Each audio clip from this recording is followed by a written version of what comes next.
What I'm about to share with you is living proof that God restores what looks impossible, truly impossible.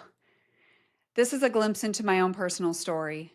And there were years, entire years, where I believed the story was over, where I believed I had lost my daughter forever. But God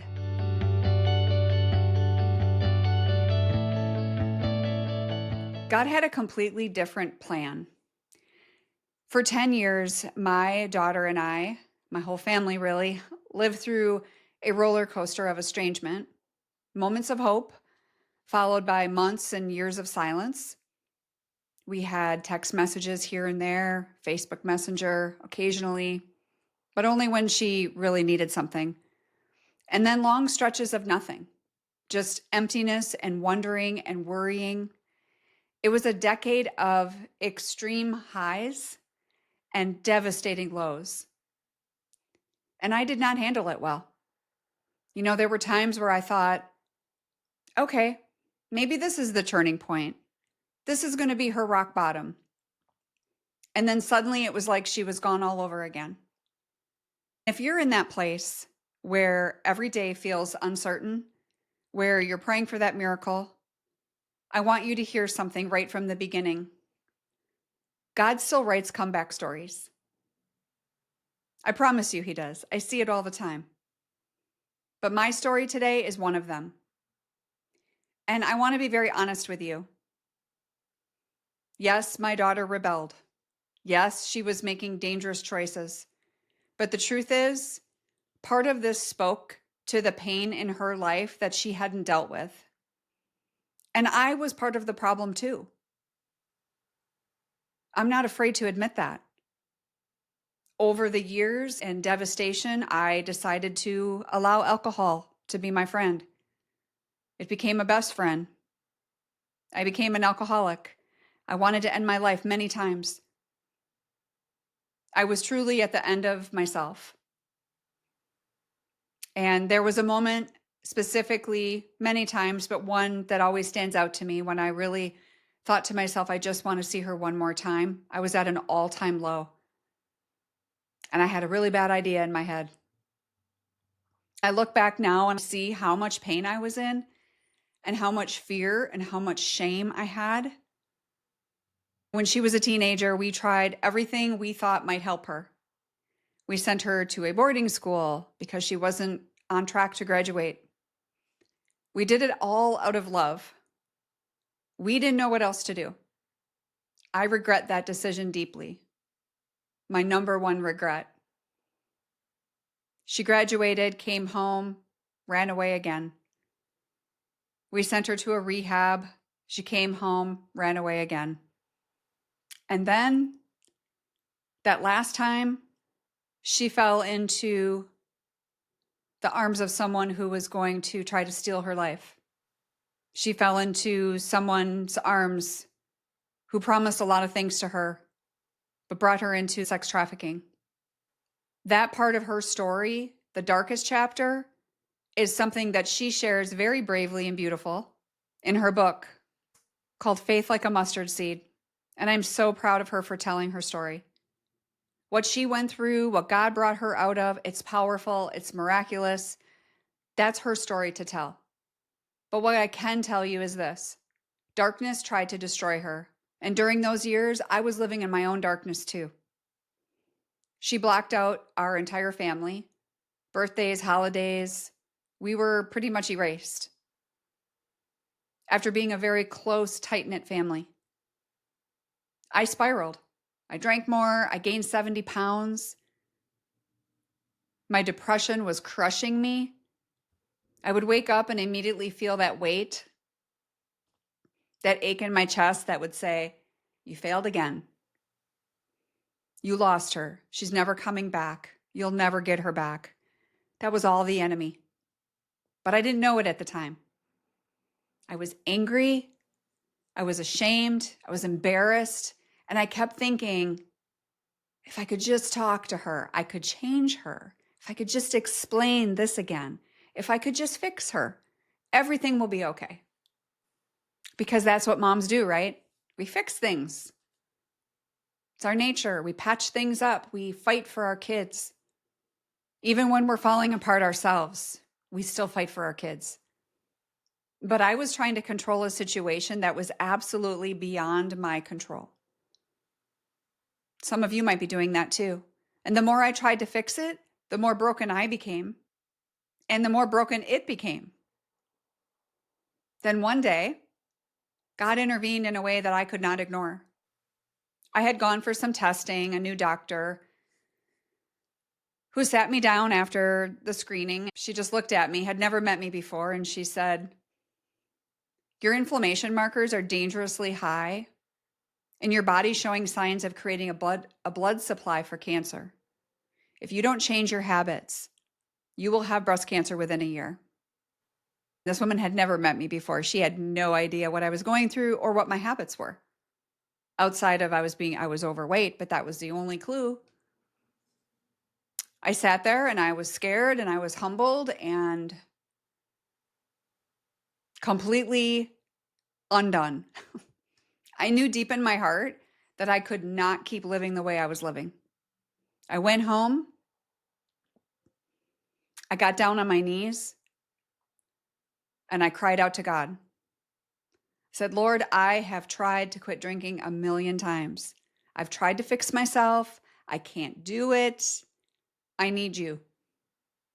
I need you to fix this. I need you to fix me." That moment right there was when everything began to shift. That was the last day that I ever had a drop of alcohol. And as recording this, that was nearly 10 years ago. God broke the chains of addiction. My depression lifted. I lost 70 pounds. My mind cleared. My spirit came back to life. And I started to really understand something for the first time that completely changed my journey. When you heal, everything around you has a chance to heal too. Who would have thought that me doing my work was going to impress upon my daughter to do hers? It doesn't happen overnight. It's one day at a time. So I walked that journey. I walked that journey out. That's a moment of miraculous recovery. I'm recovered, but I still have to walk it out. We got to walk it out the day in, day out, the habits that we do. Fast forward, my daughter was being released from prison and she had agreed to go to a program here in Florida for survivors of trafficking. This photo right here, this is the first time we shared a meal in 9 years. 9 years. I got to see her face to face and actually share a lunch together. I remember walking in the house that day and my heart was pounding. I wasn't sure if she was going to hug me. I didn't know if she was going to push me away. I didn't even know if she was going to speak to me. But she smiled and we got to sit across from each other. And simply, I just got to be her mom again. Not the mom that she knew 10 years ago, not that mom, but a new healed mom. So hear this carefully, because this is where a lot of people get it wrong. Reconciliation is not one big tearful moment and then everything's suddenly perfect. I wish it was, but it doesn't work that way. It doesn't typically fall apart in one big moment and it doesn't reconcile in one big moment. It's not a movie reunion where just all the pain disappears. No. Reconciliation is baby steps. It's awkward conversations. It's relearning trust. It's repositioning roles. It's two people healing separately and then learning how to walk together. Again, but different this time, better. She worked on herself. I worked on mine. And slowly over time, God started kind of stitching our relationship back together, one thread at a time. Today, our relationship is better than anything I could have imagined us having. She's a solid part of our family. Not because we did everything right, but because God restored what we destroyed. and what the enemy tried to destroy. And if he can do it for us, he can do it for you too. You are not too late. Your children are not too far gone. You are not forgotten. And this right here, this photo, this is what redemption looks like. Because remember, I missed 9 of her birthdays. 9 birthdays, 9 years of grief, 9 years of wondering if she was safe, 9 years of praying. And this year, we celebrated her birthday by climbing Grinnell Glacier together. From missing nearly a decade of her life to standing on top of a glacier together, celebrating, laughing, breathing, it was beautiful. Absolutely beautiful. And that, my friends, is what God can do. Reconciliation is like a climb.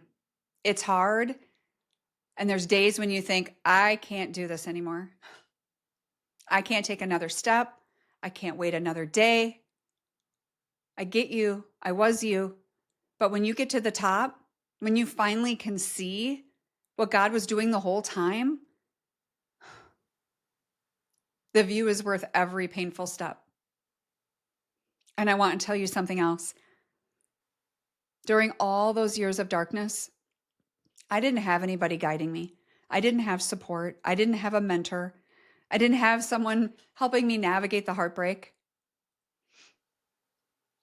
the confusion, and the unbearable quiet.